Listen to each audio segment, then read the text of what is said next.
important for a lot of Black women in particular right now to recognize.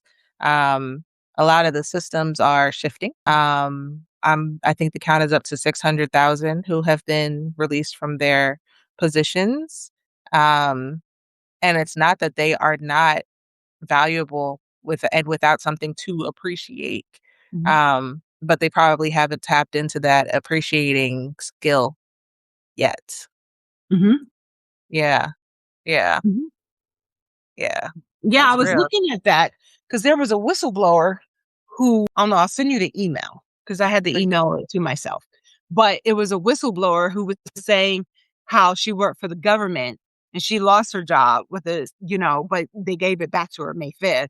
But she was Mhm. saying how they had to check because they can't say DEI, they can't say, color, they can't say they and like you said, the game has changed. But here's the thing, if we've only been indoctrinated to believe that we can only add value because we're Black or we're women, then we've been schooled wrong. Yeah. It really still is about the strategy. It Yeah. still is about, most of the time, we've learned some things. We know some things. People come to us not because we're Black or not because we're women, but because of the anointing with, or the oil is oily.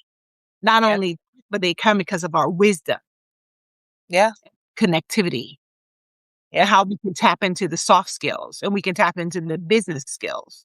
But if the only thing we think that we can bring in, because leadership is still necessary, team building is still necessary, financial planning is still necessary, business organization is still necessary. If you only think as a Black woman, the only thing we bring to the table is diversity. I tell people all the time, to me, DEI was a farce because diversity, equity, inclusion, and you're taught, I never hear about the equitable interests that we get from our sweat labor. Have you? Not once. Never. Not once. No. And equity isn't because you brought a Black person to the business, you know?